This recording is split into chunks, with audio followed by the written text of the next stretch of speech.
we're encouraging development workers to run in the local level and in the national level.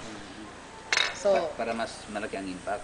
Hindi lang malaki ang impact, para makita na may ibang klaseng leaders naman. Yes, there is an alternative leadership. What's the edge of development workers?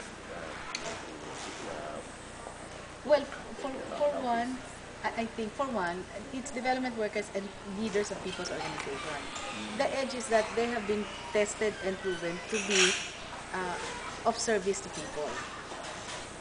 Meron na silang track record na nagsilbi kahit wala silang political position in the government or in the public institutions.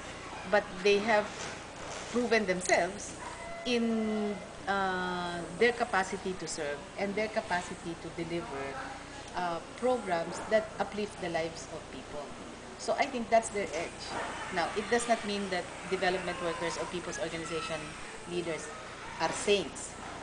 In other words, na lily white. Hindi rin. Meron din mga problema of corruption within the development circle.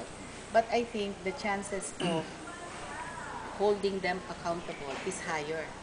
And there's less cynicism and there's a higher level of idealism of service. Isa yun. Doon sa amin